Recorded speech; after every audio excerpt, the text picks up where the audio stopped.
ከቀን ወደ ቀን በሰማዕትነት የሚያልፉ አማኞች ቁጥራቸው እየጨመረ እየበዛ ከመጣበት ሰዓት ላይ ደርሰናል። ሰሞኑንም ብዙ አማኞች ኦርቶዶክሳውያን በሰማዕትነት አልፈዋል። ሰማዕታቱ በሚታሰቡበት ሳምንት ስለ ሰማዕታት መነጋገር አስፈላጊ ነው ብዬ ስላሰብኩ ኃይለ ቃሉን መርጬዋለሁ።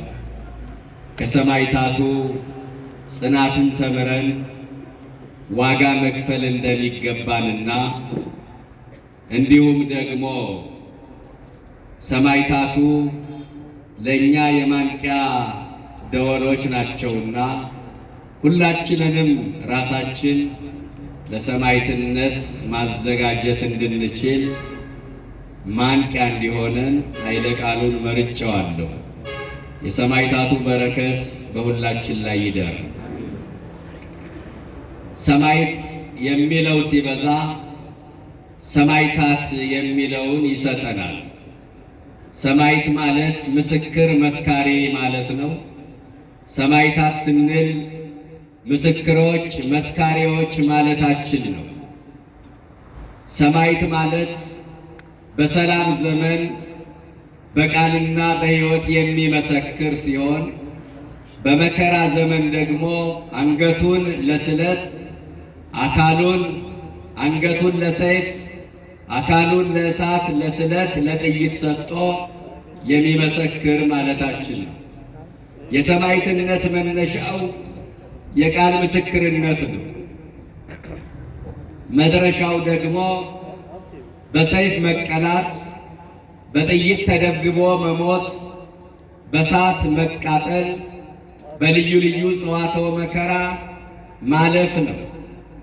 ክርስቲያኖች ክርስትና እስካለ ድረስ ሰማዕትነት ይቀጥላል።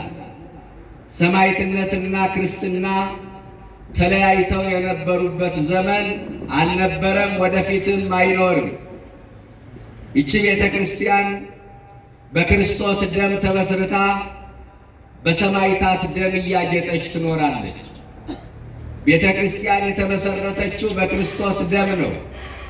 የተማገረችው በሰማዕታቱ አጽም ነው። የማገሩ ማሰሪያ ጅማታቸው ነው። የልስኑ ጭቃ የተቦካው በደማቸው ነው።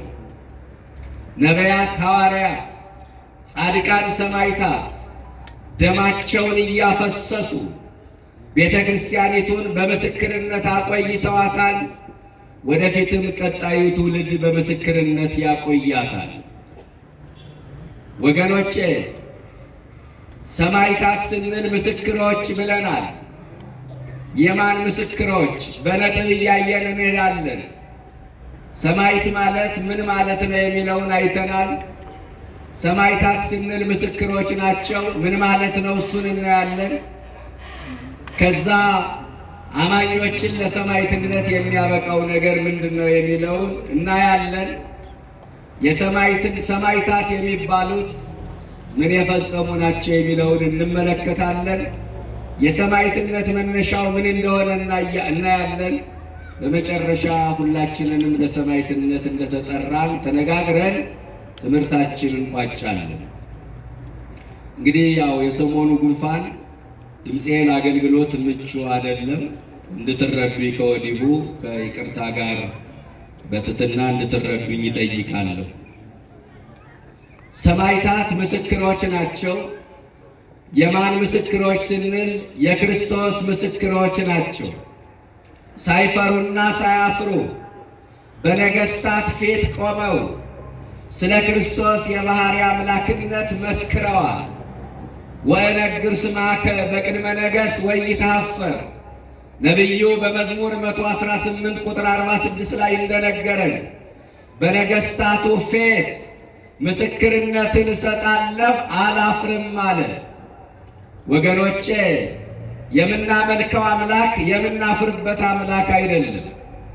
የምንከተለው ክርስትና የምናፍርበት ክርስትና አይደለም። በክርስትናችሁ እንዳታፍሩ፣ በማተባችሁ በመስቀላችሁ እንዳታፍሩ። አንዳንድ ጊዜ አዝናለሁ። ለማተባቸው የሚሞቱ ሰዎችን ባየንበት ዓይናችን በማተባቸው የሚያፍሩ በመስቀላቸው የሚሸማቀቁ ኦርቶዶክሳውያንም አሉ። ማተብ ማሰር፣ መስቀል ማጥለቅ የሚያሳፍራቸው በሚሰሩበት መስሪያ ቤት ሃይማኖታቸው ምን እንደሆነ ባይታወቅ የሚመርጡ ቤተ ክርስቲያን መሄዳቸው፣ ገዳም መሳለማቸው ባይሰማባቸው ደስ የሚላቸው ብዙ ኦርቶዶክሳውያን አሉ። ለምን ስትሏቸው ኋላ ቀር እንዳይባሉ በሃይማኖት ከማይመስሏቸው ሰዎች ጋር በቤተ ክርስቲያን ሲያልፉ ተሳልመው ለማለፍ እንኳን የሚከብዳቸው፣ በሃይማኖት ከማይመስሏቸው ሰዎች ጋር ሲያልፉ ካህን ካዩ መስቀል ላለመሳለም አይተው እንዳላዩ ገሸሸን ይሉ፣ በሃይማኖት ከማይመስሏቸው ሰዎች ጋር ምግብ ቤት ተገናኝተው ስመ እግዚአብሔር ጠርተው በስማም ብለው አቡነ ዘበሰማያት ደግመው ለመብላት የሚቸገሩ የሚያፍሩ ሰዎች አሉ። አይደለም ምዕመናን? እንዲህ አይነት ክርስቲያኖች አሉ። በማተባችሁ አትፈሩ፣ በመስቀላችሁ አትፈሩ፣ ማይተባችሁን አትፍቱ፣ መስቀሉን አታውልቁ። መስቀሉን ስታወልቁ ራሳችሁን ለሰይጣን እንዳስማረካችሁ እወቁ። መሳሪያውን የጣለ ይማረካል። መሳሪያውን የጣለ በጠላት ቁጥጥር ስር ይወድቃል። ዲያብሎስ ሊማርከን ይመጣል። መስቀሉን ከአንገታችን ተንጠልጥሎ ሲያየው ይህስ በክርስቶስ ፍቅር ተይዟል ብሎ ካጠገባችን እንደ ጉንበሎ ይጠፋል። በአንገታችን ያለችው ትንሿ መስቀል ዲያብሎስን የማባረር አቅም አላት። ስለዚህ በማተባችሁ በክርስትናችሁ እንዳታፍሩ ኦርቶዶክሳውያን። አንዳንድ ጊዜ የምናፍርበትንና የማናፍርበትን ነገር ለይቶ ማወቅ ጥሩ ነው። ተገላልጠው ሲሄዱ፣ የአራዊትን ስል ሲያስነቅሱ፣ ነውርን በአደባባይ ሲፈጽሙ ያላፈሩ ሰዎች ኦርቶዶክሳዊ ነኝ ለማለት ግን ያፍራሉ። ባለማተብ ነኝ ለማለት ግን ያፍራሉ። ይህ ዘመን በማተባችን ዋጋ የምንከፍልበት ዘመን ነው። ዘመነ ሰማዕትነት ወደ ኢትዮጵያ ከመጣ ሰንበትበት ብሏል። ደም ሳይፈስባት ሐዋርያ ሳይላክላት ክርስትናን የተቀበለች ሀገር አሁን ግን ደም የሚፈስባት ሀገር ሆናለች። ስለዚህ እያንዳንዳችን የምናፍርበትንና የማናፍርበትን ነገር ለይቶ ማወቅ ያስፈልጋል። ኦርቶዶክሳውያን በነገሥታቱ ፊት ምስክርነትን እሰጣለሁ አላፍርም አለ። ስለዚህ ሰማዕታት ስንል ምስክሮች ናቸው። የማን ስንል የክርስቶስ ምስክሮች ናቸው። ወደ ሁለተኛው ነጥብ እንሸጋገር። አማኞችን ለሰማዕትነት የሚያበቃው ነገር ምንድን ነው? ይህንን እናያለን። አማኞችን ለሰማዕትነት የሚያበቃ ሁለት ነጥብ እናንሳ። አንደኛ፣ አማኞችን ለሰማዕትነት የሚያበቃው አላውያን ነገሥታት ናቸው። ምን አልኳችሁ?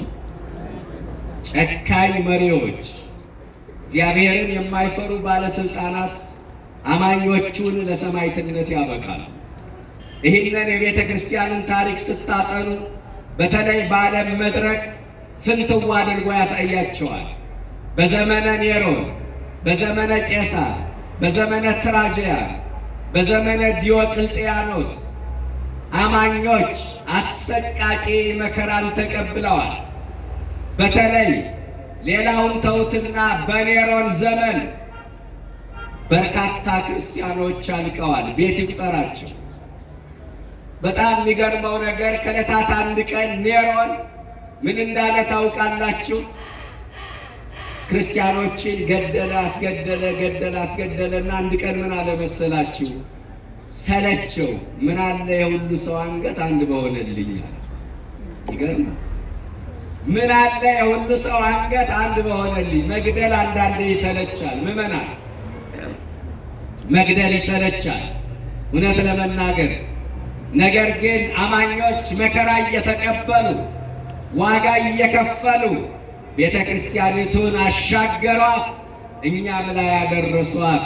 ለአባቶቻችን ክብርና ምስጋና ይድረሳቸው። በእውነት አማኞች እኛ ደረሷት እችን ቤተ ክርስቲያን ዋጋ ከፍለው ማለት ነው። ጴጥሮስ ቁልቁል ተሰቀለላት፣ ጳውሎስ ተሰየፈላት፣ ቅዱስ ጊዮርጊስ 7 ዓመት እንደ ጧፍ ነደደላት። አያችሁ፣ ዛሬም ሰማዕቱ ቅዱስ ጊዮርጊስ ስራ አልፈታም። በነገራችን ላይ ዛሬም ቂርቆስ ስራ አልፈታም። ዛሬም ሰማዕቱ ያፈራቸው ብዙ ልጆች አሉ። ይህንን ማስተዋል መቻል አለብን። በዚህ ዘመን በሰማዕትነት በክርስትናቸው ምክንያት በሰማዕትነት ያልፉ ኦርቶዶክሳውያን እነሱ የዘመኑ ጊዮርጊሶች ናቸው። በክርስትናቸው ምክንያት የሚሞቱ ሕፃናት፣ የአካል ጉዳት የደረሰባቸው ሕፃናት፣ ሆስፒታል የገቡ ሕፃናት እነሱ የዘመኑ ቂርቆሶች ናቸው። በክርስትናቸው ምክንያት የሚሞቱ እህቶቻችን የዘመኑ ቅድስት አርሴማዎች ናቸው። በክርስትናቸው ምክንያት የሚሞቱ ካህናት የዘመኑ ጴጥሮሶች ናቸው። ቀድሰው የሚያቆርቡ፣ ሰብከው የሚያሳምኑ፣ ለንስሐ የሚያበቁ ብዙ ካህናት፣ ብዙ አገልጋዮች በሰማዕትነት አልፈዋል። ገዳማውያኑ ሳይቀር ከአራዊት ጋር ተዋደውና ተላምደው እየኖሩ ነገር ግን ሰው እንደ ሰው ተፈጥሮ ከአውሬ ስለከፋ ገዳማቸው ድረስ ገብቶ ብዙ መነኮሳት ታርደዋል። ብዙ ነው። ስለዚህ አማኞቹን ለሰማዕትነት የሚያበቁ እንዲህ አይነት ሰዎች ናቸው። የቤተ ክርስቲያንን ታሪክ ስናጠና የሚያሳየን እሱን ነው ወገኖቼ።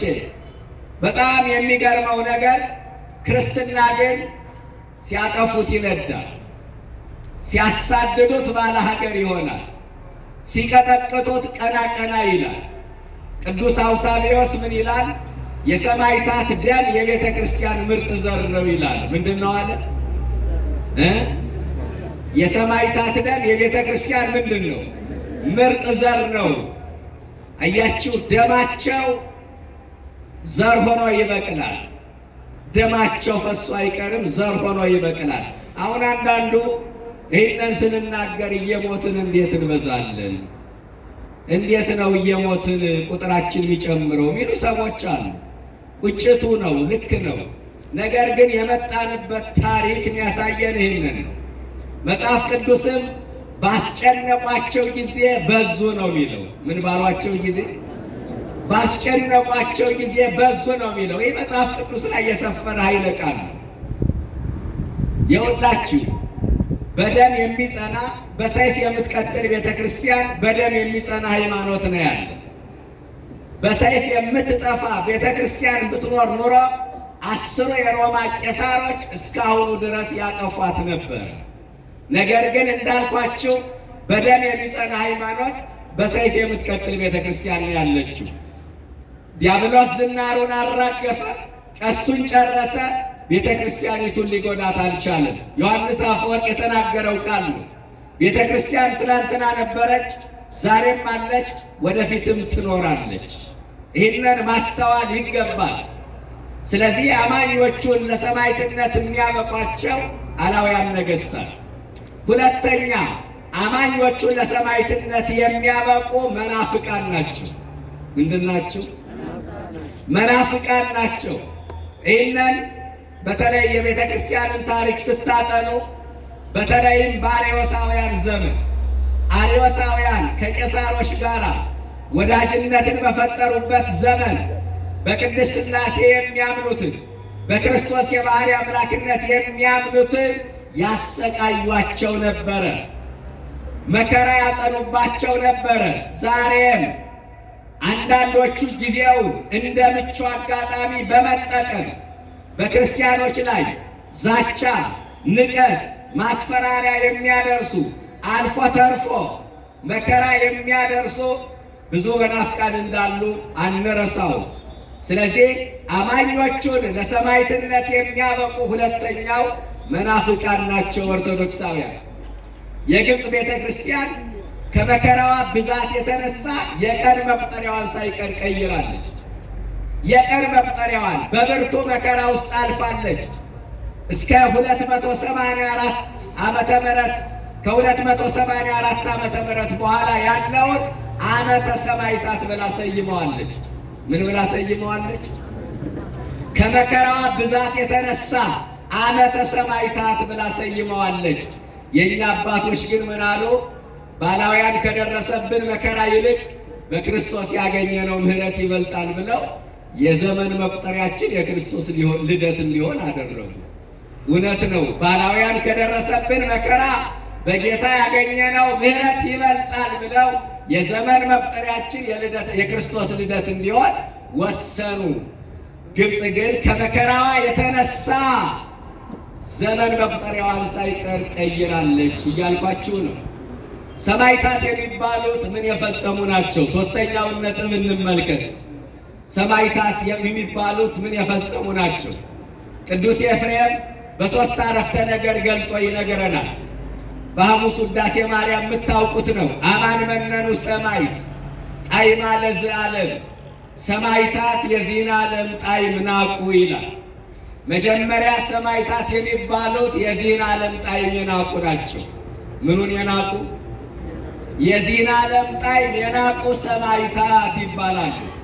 ጣዕም እያለ ጣዕሙን የናቁ፣ ምቾት እያለ ምቾትን የተጸየፉ እነሱ ሰማዕታት ይባላሉ። ወገኖች ይቻለን ጣዕሟን እያሳየ ስንቱን ማረከች፣ ስንቱን ከክብር አጎደለችው፣ ስንቱን ከመንፈሳዊ ሕይወት ለየችው፣ ስንቱን እንደ ሸንኮራ መጣ ተፋችው።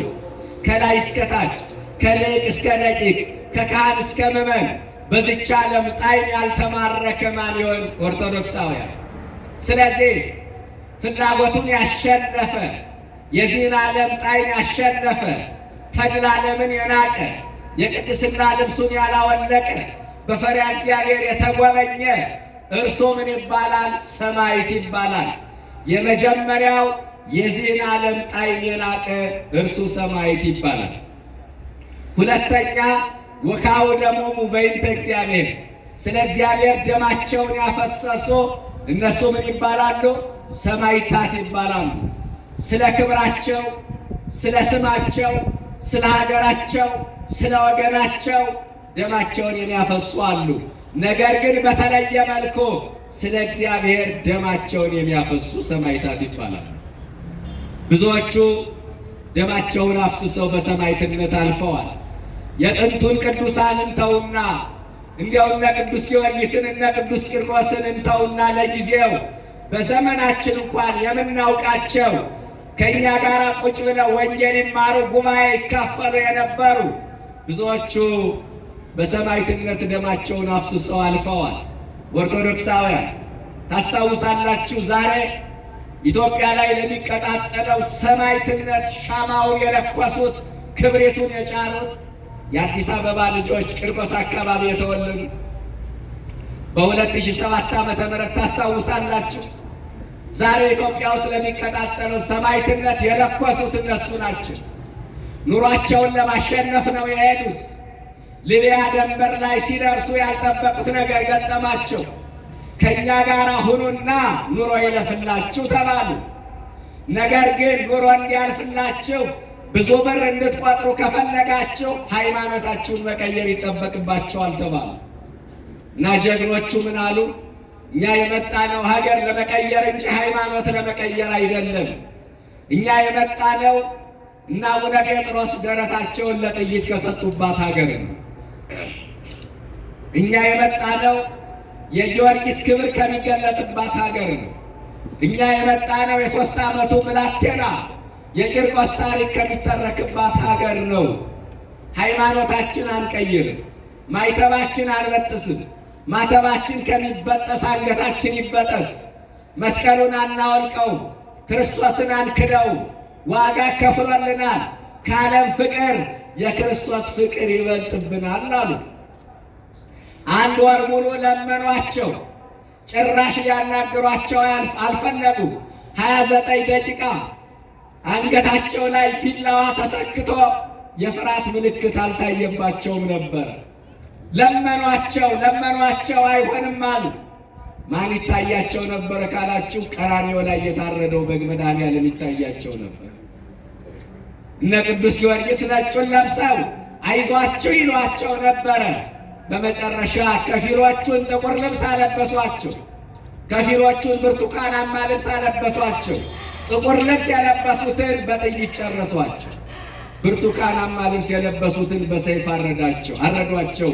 ሙተው ሞት ዲያብሎስን ግን አሸነፉት። ክብርና ምስጋና ለሰማዕታቱ ይድረሳቸው።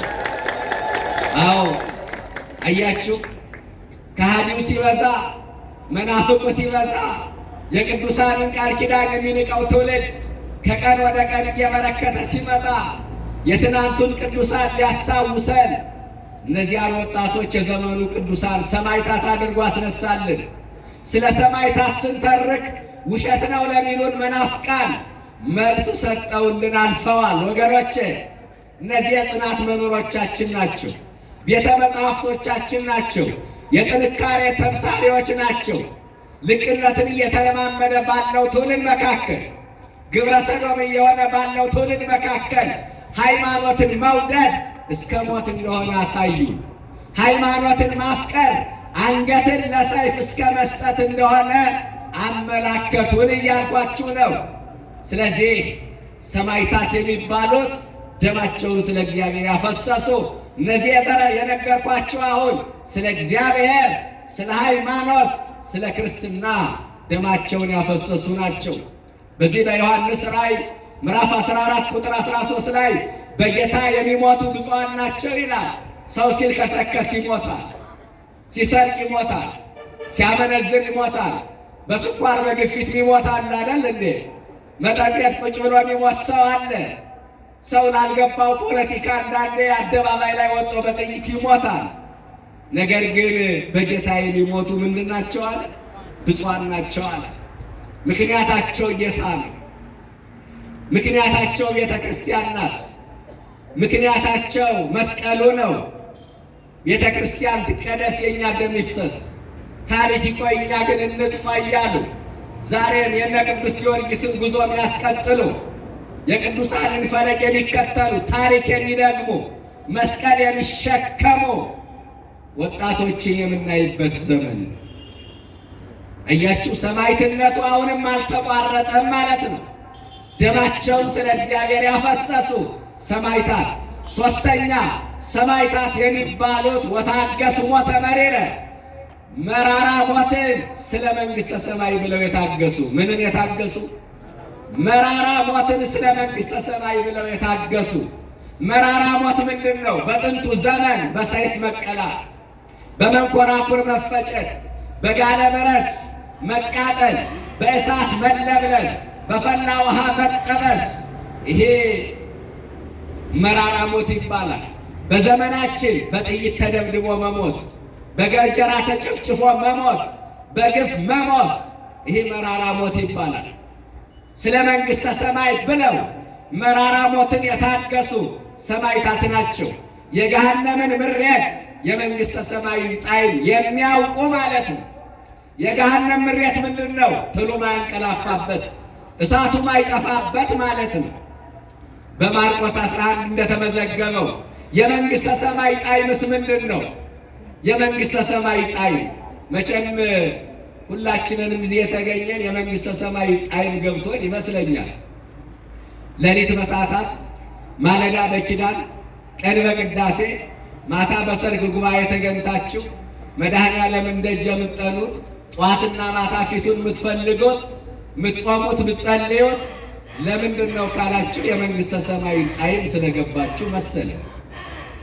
የመንግሥተ ሰማይ ጣዕም ዓይን ያላያት፣ ጆሮ ያልሰማት፣ በሰው ልብ ያልታሰበች፣ እግዚአብሔር ለወዳጆቹ ያዘጋጃት፣ አግኝተን ማናጣት፣ ገብተን ማንወጣባት፣ በዘር በቋንቋ ተጓድነን ግጭት ማንፈጥርባት፣ የዚህ ዓለም ባለሥልጣን ማይገዛት፣ ፍጡር ማያዘዝባት፣ ከመላእክቱ ጋር ቅዱስ ቅዱስ እያልን የምንኖርባት የመንግሥተ ሰማይ ጣዕም ማለት እሷ ናት ወገኖቼ። ስለዚህ የገሃነምን ምሬት፣ የመንግሥተ ሰማይን ጣዕም ያወቁ እነሱ ምን ይባላሉ? ሰማዕታት ይባላሉ። እያችሁ ቅዱስ ኤፍሬም በሦስት አረፍተ ነገር ጠቅልሎ ገለጣቸው። አንደኛ ምን አለ? የዚህን ዓለም ጣዕም ምን ያሉ የናቁ። ሁለተኛውስ ስለ እግዚአብሔር ምናቸውን ያፈሰሱ ደማቸውን ያፈሰሱ። ሶስተኛ ስለ መንግሥተ ሰማይ ብለው መራራ ሞትን የታገሱ እነሱ ሰማዕታት ናቸው። በዚህ መልኩ እንዲህ አይነት ሰማዕታትን ቤተ ክርስቲያን ታስባለች። በዚህ ያለፉት ሰማዕታት ቤተ ክርስቲያኒቱ ታስባለች። ዓለም ያገለገሏትን ሐውልት ታቆምላቸዋለች። በስማቸው መንገድ፣ ትምህርት ቤት፣ አዳራሽ ትሰይምላቸዋለች። ለሀገር ለወገን ውለታ የዋሉ ሰዎች ሆስፒታል፣ ትምህርት ቤት፣ መንገድ በስማቸው ይሰየምላቸዋል። ሰማዕታት ደግሞ ያገለገሉት እግዚአብሔርን ስለሆነ በእግዚአብሔር ቤት ይታሰባሉ። ታቦት ይቀረጽላቸዋል። ቤተ ክርስቲያን ይሰራላቸዋል። ገድል ይጻፍላቸዋል። እነዛ ቅድም የጠቀስኳቸው ሊቢያ ላይ የታረዱትን ሰማዕታት እኮ ቅዱስ ሲኖዶስ ሚያዝያ 11 ቀን ሰማዕታተ ኢትዮጵያ ብሎ እንዲታሰቡ ወስኖላቸው። ስለዚህ ሁልጊዜ ሚያዝያ 11 ቀን እነዛ ይታሰባሉ። ሰማዕታት ናቸው። ቤተ ክርስቲያኒቱ ምዕመናን ሰማዕታትን የምታስበው ቀጣይ ሰማዕታትን ለማምረቱ። እየሰማችኝ ነው? ቤተ ክርስቲያኒቱ ደግሞ አለው ሰማዕታትን የምታስበው ቀጣይ ሰማዕታትን ለማምረቱ። ምን ማለት ነው? የሁላችሁ ስለ ሰማዕታት መናገር ሌሎችን ለሰማዕትነት ያጫል።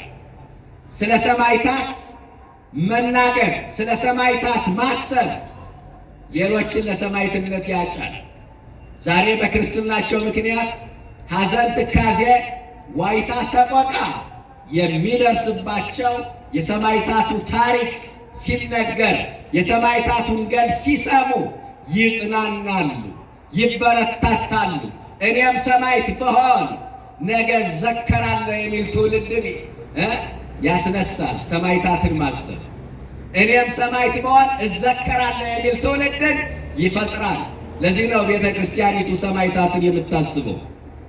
ሌላው የሰማዕትነት መነሻው ምንድን ነው የሚለውን እንመልከት። በነጥብ ነገሮችን ተመልክተናል። ሰማዕት ማለት ምን ማለት ነው አይተናል። ሰማዕታት ምስክሮች ናቸው ስንል እሱ ምን ማለት እንደሆነ ተነጋግረናል። ሶስተኛው አማኞቹን ለሰማዕትነት የሚያበቁ ነገሮች ምንድን ናቸው ተመልክተናል። ሰማዕታት የሚባሉት ምን የፈጸሙ ናቸው አይተናል። የሰማዕትነት መነሻው ምንድን ነው? ይህንን እንመለከታለን። የሰማዕትነት መነሻው ፍቅረ ክርስቶስ ነው። ምንድን ነው አልኳችሁ? የሰማዕትነት መነሻው ፍቅረ ክርስቶስ ነው። ኦርቶዶክሳውያን ፍቅረ ክርስቶስ የሌለው ሰው ሰማዕት መሆን እንዴት ይችላል? የክርስቶስ ፍቅር የሌለው ሰው ጉባኤ ለመካፈል እንኳን ይቸገራል። ፍቅረ ክርስቶስ የሌለው ሰው ምዕመናን ቅዳሴ ላይ ለመገኘት፣ ኪዳን ላይ ለመገኘት እንኳን ይቸገራል።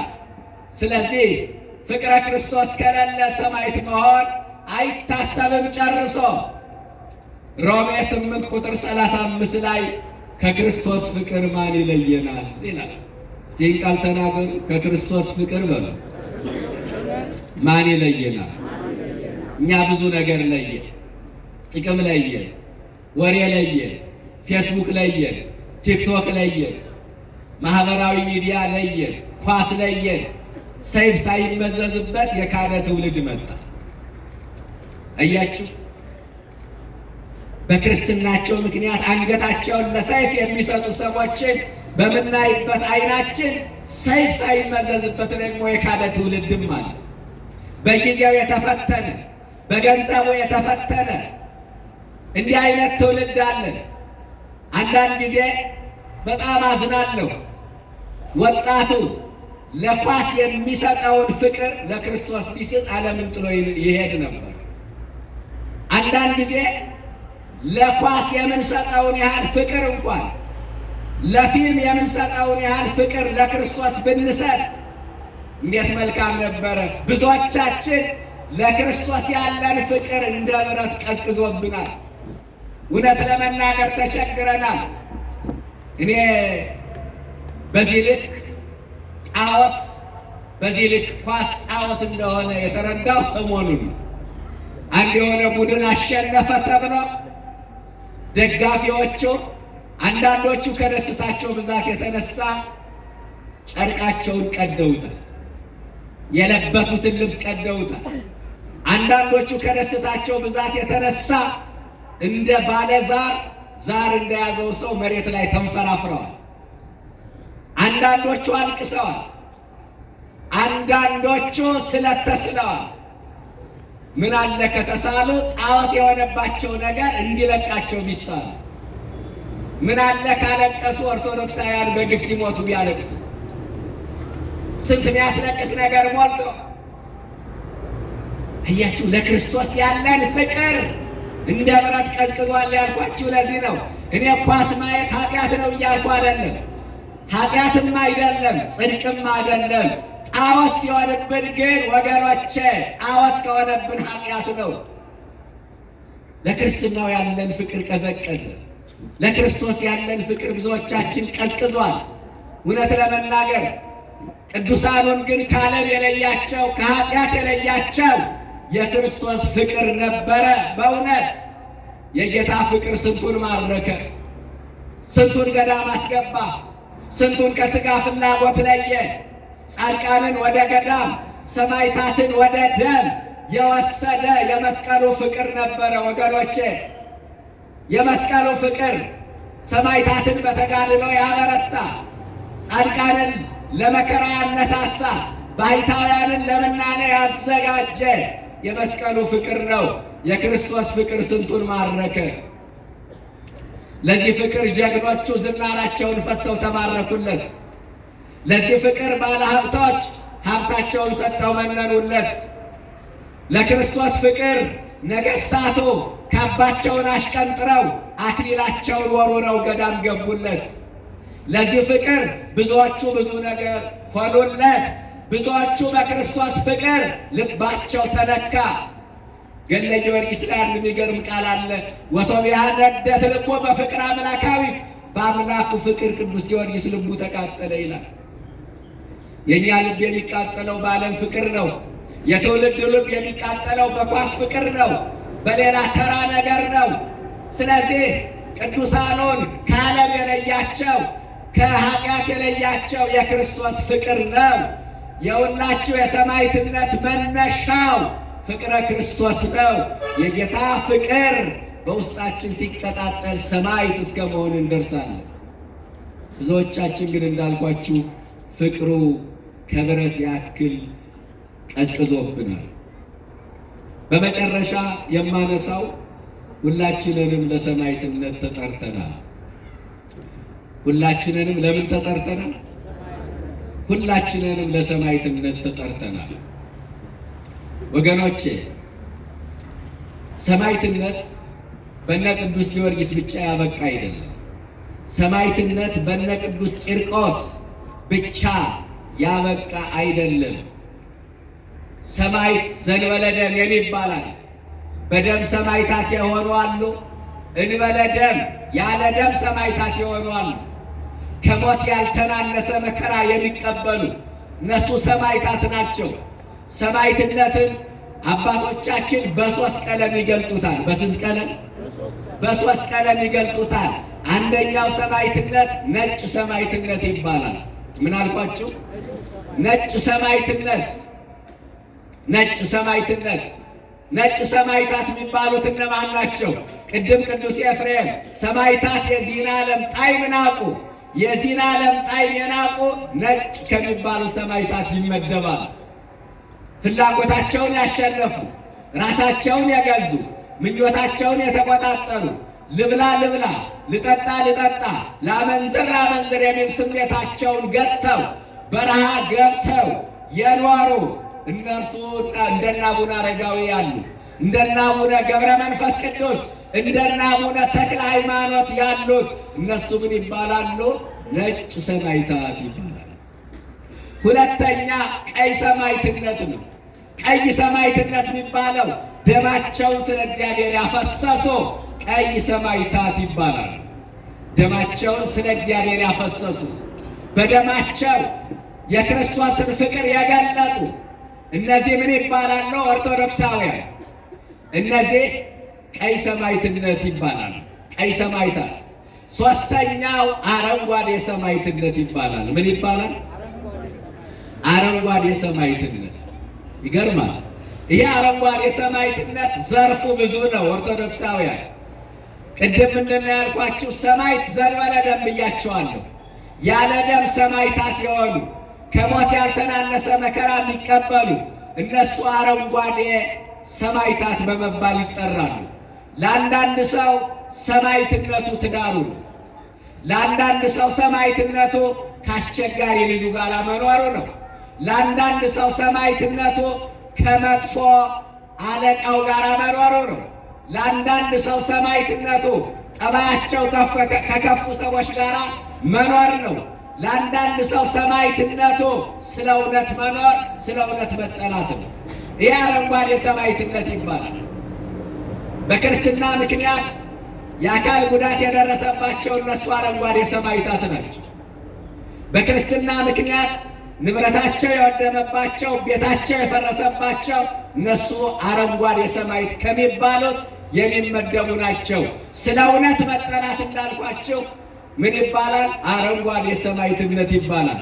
ጌታ በማቴዎስ 24 ቁጥር 9 ላይ ስለ ስሜ በአሕዛብ ዘንድ የተጠላችሁ ትሆናላችሁ አለ። ስለምን? ስለ ስሜ በአሕዛብ ዘንድ የዓለምን ፍጻሜ ከሚያሳዩ ምልክቶች አንዱ ስለ ስሙ መጠላት ነው።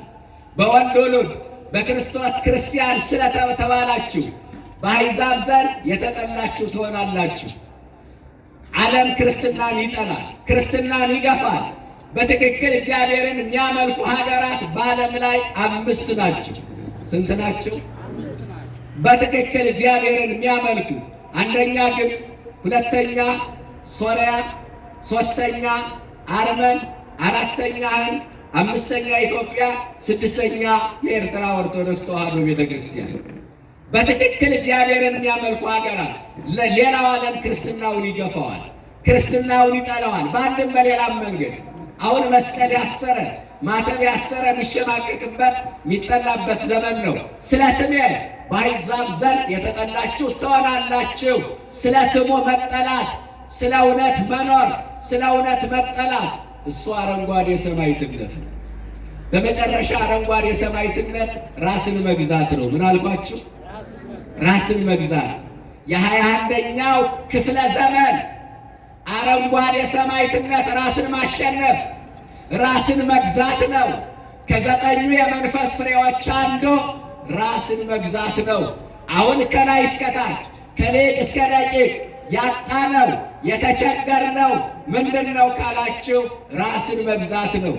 ሰው በዝሙት እንስሳ፣ በጭካኔ አራዊት የሆነው ራሱን መግዛት ባለመቻል ነው። ልቅነት የተስፋፋው የሰው ልጅ ከክብር ወርዶ እንስሳትን የመሰለው ያልሰራሁት ኃጢአት ምንድነው እያለ የሚረክሰው ለምን ይመስላችኋል? ራስን መግዛት ባለመቻል ነው። ጥላቻን ያረገዘ ለበቀል የሚሮጥ ወንድም ወንድሙን ለመግደል ቀን የሚጠብቅ ትውልድ የመጣው ራስን መግዛት ባለመቻል ነው። አንገት እየቆረጠ እጅ እየቆረጠ ዋንጫ እንደበላ የሚጨፍር ትውልድ የመጣው ራስን መግዛት ባለመቻል ነው። ነውርን ጌጥ ያደረጉ ከባህል ከእሴት ያፈነገጡ ከሞራልልና የወረዱ ከሰውነት ባህሪ የወጡ ሰዎችን የምናየው ራስን መግዛት ባለመቻል ነው። የ7 ዓመት ሕፃን እንዲህ አይነት ሰው ደፈረ የሚባለው፣ የ80 ዓመት ሽማግሌ ማይገባ ነገር አደረገ የሚባለው ራስን መግዛት ባለመቻል ነው። ሁላችንንም እገሌ ወገሌ ሳንባል ያጣነው የ21ኛው ክፍለ ዘመን ሰማዕትነት ራስን መግዛት አለመቻል። ራስን መግዛት ሰማዕትነት ነው። አረንጓዴ ሰማዕትነት። ይሄ ሰማዕትነት ማለት ይህ ነው። የዚህ ዘመን ሰማዕትነት ራስን መግዛት ነው። ወገኖቼ ነጋዴዎች ካላችሁ በሚዛን ማታጭበረብሩ ከሆነ ያልተገባ ትርፍ ለማግኘት ስመ እግዚአብሔር ማትጠሩ ከሆነ በአይን ነገር እየቀላቀላችሁ የማትሸቃቅጡ ከሆነ እናንተ አረንጓዴ ሰማዕት ናችሁ። ባለስልጣናት ግፍ ማይፈጽሙ፣ ድሃ ማይበድሉ፣ ጉቦ ማይቀበሉ ከሆኑ እነሱ አረንጓዴ ሰማዕት ናቸው። ምሁራን ለሀገር ለወገን የሚጠቅም ሥራ ከሰራችሁ፣ በእውቀታችሁ ትውልድን ከቀረጻችሁ እናንተ አረንጓዴ ሰማዕት ናችሁ። ወጣቶች ሀገራችሁንና ቤተ ክርስቲያናችሁን ከወደዳችሁ፣ ዝሙት ካላሸነፋችሁ እናንተ አረንጓዴ ሰማዕት ናችሁ። እኛ ሰባክያን ስለ እውነት ምንኖር ከሆነ የምንናገረውን ምናምንበትና ምንኖር ከሆነ አረንጓዴ ሰማዕት ነን። ካህናት አባቶቻችን የእረኝነት ድርሻቸውን ከተወጡ ሀብታምና ድሃ ሳይሉ እኩል በእኩል ዓይን ልጆቻቸውን የሚያዩ ከሆኑ እነሱ አረንጓዴ ሰማዕት ናቸው። ይሄ አረንጓዴ ሰማዕትነት ዘርፉ ብዙ ነው፣ አይነቱ ብዙ ነው። ስለዚህ ለዚህ ሰማዕትነት ሁላችንንም ተጠርተናል። አንድ ጥቅስ ላንሳና ትምህርቴን ልጨርስ። በዚህ ድምፅም ብዙ ማቆየት አልፈልግም። እናንተ የማቴዎስ ወንጌል ምዕራፍ 10 ቁጥር 38 ላይ ለሰማዕትነት የቀረበ ጥሪ ነው። ጥሪውን ያቀረበው ክብር ይግባውና መድኃኔ ዓለም ክርስቶስ ነው። ማቴዎስ 10 ቁጥር 38 በኋላዬ የማይከተለኝ መስቀሌን የማይዝ የኔ ሊሆን አይገባም። እስቲ ቃል ተናገሩ። በኋላዬ የማይከተለኝ መስቀሌን የማይዝ የኔ ሊሆን አይገባም። ይሄ ከክርስቶስ የቀረበ የሰማዕትነት ጥሪ ነው። ክርስቶስ የኔ እንዲለን ከፈለግነ ሁለት ነገር እናሟላ። በኋላው እንከተል፣ መስቀሉን እንያዝ። የኔ የምንላቸው ሰዎች አሉ አይደለ? በማህበራዊ ኑሯችን የኔ የምንላቸው ሰዎች አሉ። የሐዘናችን የደስታችን ተካፋይ ይሆናሉ። የቁርጥ ቀን ደራሽ የምንላቸው በደስታችንም ሆነ በሐዘናችን ይገኛሉ ብለን የምንጠብቃቸው የኔ የምንላቸው ሰዎች አሉ። ክርስቶስ የኔ እንዲለን ከፈለግነ በኋላው እንከተል፣ መስቀሉን እንያዝ። በኋላው መከተል ማለት መንገዱን መንገዳችን ማድረግ ነው። ሐሳቡን ሐሳባችን ማድረግ ነው። ፈቃዱን ፈቃዳችን ማድረግ ነው። በኋላው መከተል ማለት ክርስቶስ በሄደበት መንገድ መጓዝ ማለት ነው። አባቶቻችን መርፌው በሄደበት ክሩ ይከተላል ይላሉ። መርፌው በሄደበት ክሩን ይከተል፣ ግን መርፌው ከክሩ ጋር ምን መሆን አለበት? መታሰር አለበት። ክርስቲያን ከክርስቶስ ጋር እንዲጓዝ ከፈለገ ከክርስቶስ ጋር በእምነት መታሰር መቻል አለበት። ስለዚህ በኋላው መከተል ማለት እንደ ፈቃዱ መኖር። ሁለተኛ መስቀሉን መያዝ። መስቀሉን መያዝ ማለት ምን ማለት ነው? ክርስቶስን በመከራ መምሰል። ምን አልኳችሁ? ክርስቶስን በመከራ መምሰል። እያችሁ በክርስቶስ ስም የተቋቋሙ ብዙ የእምነት ድርጅቶች አሉ። እኛ ከሌሎች ቤተ እምነቶች የምንለየው ጻድቁ ተክለ ሃይማኖት ያማልዳል አያማልድም፣ ሐዋርያው ቅዱስ ዮሐንስ ያማልዳል አያማልድም በሚል ብቻ አይደለም። ከዚህ የዘለለ ነው። የሁላችሁ እኛ ከሌሎች ቤተ እምነቶች የምንለየው የክርስቶስ የመከራውና የሕማሙ ተካፋይ መሆናችን። ብዙዎቹ ጌታ ድኖኛል ይላሉ፣ ዋጋ ተከፍሎልኛል፣ ዕዳዬ ተደምስሶልኛል፣ በደሌ ተሰርዞልኛል ይላሉ። ግን የመከራው ተካፋዮች አይደሉም። ብዙዎቹ ዓርብን ይጠሏታል፣ በትንሣኤው ይደሰታሉ። በትንሣኤው ለመደሰት ግን በዓርብ መከራ መካፈል ያስፈልጋል። ዘሐመ ምስለ ክርስቶስ ይነግስ ምስለ ክርስቶስ። ከክርስቶስ ጋር የታመመ ከክርስቶስ ጋር ነግሶ ይኖራል ይላል። ከክርስቶስ ጋር መታመም ማለት ክርስቶስን በመከራ መምሰል፣ የመከራው ተካፋይ መሆን ነው። ስለዚህ አንደኛ በኋላው መከተል፣ ሁለተኛ መስቀሉን መያዝ፣ ክርስቶስን በመከራ መምሰል። ክርስቶስን በመከራ ከምንመስልበት መንገድ አንዱ ደግሞ ሰማዕትነት ነው። ክርስቲያኖች ጨርሻለሁ። ሁላችንንም ክርስትናውን እንፈልገዋለን፣ ግን ዋጋ መክፈል አንፈልግም። ሁላችንንም ክርስትናውን እንወደዋለን። በክርስትና ምክንያት ግን ቅንጣት ታክል መከራ እንዲነካን አንፈልግም። እሱ አይሆን የሁላችን ክርስቲያን ነኝ ብለን ስንጠይቅ አብረን መጠየቅ ያለብን ነገር ዋጋ ለመክፈል ዝግጁ ነኝ ብለን ራሳችንን ጠይቅ። ወንዶች በ40 ቀናችሁ ስንጠመቅ፣ ሴቶች በ80 ቀናችሁ ስትጠመቁ ከሥላሴ ጋር ውል ተፈራርመናል። መከራ ለመቀበል ክርስቲያን ተብሎ ለመጠራት ብቻ አይደለም፣ የሚገጥመንን መከራ በአኮቴት ለመቀበል በ40 እና በ80 ቀናችን ከሥላሴ ጋር ውል ተፈራርመናል። ስንቶቻችን ይህንን ተረድተን ይሆን? ስለዚህ መከራ ለክርስቲያኖች የሚደምቁበት እንጂ የሚደበዝዙበት አይደለም፣ የሚመኩበት እንጂ አንገት የሚደፉበት አይደለም። ሐዋርያው በመከራችን እንመካለን ይላል ሮሜ 4 ቁጥር 5 ላይ። መከራ ያስመካል እንዲህ ወይ መታደል ቅድስና ሲያድግ እንዲህ ነው ለካስ። እኛን የሚያስመካን ቁሳዊ የሆነው ነገር ነው። እኛን የሚያስመካን ገደል የሚገባ መኪናው፣ የሚወድመው ንብረቱ፣ የሚፈነገለው ወንበሩ፣ የሚያልፈው ስልጣኑ የሚያስመካው ሰው አለ። አባቶቻችን ግን በደረሰባቸው መከራ ይመኩ ነበረ። ለምን ካላችሁ መከራቸው የክብራቸው መገኛ ስለሆነ። ይገርማል። መከራቸው የክብራቸው መገኛ ስለሆነ መመካት ብቻ አይደለም፣ ይደሰቱም ነበረ። እኛ መከራ ሲገጥመን እንደ ቅጠል እንጠወልጋለን፣ አራስ ነብር እንሆናለን፣ የመኖር ተስፋችን ይጨልምብናል። ግን መከራው የማንቂያ ደወል ነው። እንድንበረታ ነው፣ እንድንዘጋጅ ነው፣ እንድንጠነክር ነው። በዚህ በሐዋርያት ሥራ ምዕራፍ 5 ቁጥር 42 ላይ ምን ይላል? ስለ ስሙ የናቁ ዘንድ የተገባቸው ነው ስለተቆጠሩ ደስ እያላቸው ከሸንጎ ፊት ወጡ ይላል። ሐዋርያት ተገርፈው በነገሥታት ፊት ደስ እያላቸው ወጡ። ማነው ተገርፎ ደስ የሚለው? ዓለም ከምትሰጠን ደስታ ይልቅ በክርስቶስ ስም የምንቀበለው መከራ ሰላማችን፣ ደስታችን ነው፣ ረፍታችን ነው። ይህንን ማመን መቻል አለብን። ስለዚህ ሁላችንንም አይነቱና መጠኑ ይለያይ እንጂ ለሰማዕትነት ተጠርተናልና በሚገጥመን መከራ፣ በሚደርስብን ፈተና ተስፋ ሳንቆርጥ በቀናች በጸናች በተዋህዶ ሃይማኖት ጸንተን እንድንኖር መድኃኔዓለም ይፍቀድልን። ከሰማዕታቱ ረድኤትና በረከት ሁላችንን የሚያሳትፈን የሰማዕታቱን ልብ ያድለን። አጽራረ ቤተ ክርስቲያንን ያስታግስልን። መከራውን ለክብር ያደርግልን። ንስሐ ገብተን ሥጋውን በልተን ክቡር ደሙን ጠጥተን የአባቶቻችን ከተማ የቅዱሳንን ርስት እንድኖር ቸርነቱ ይርዳን። ወስብሐት ለእግዚአብሔር።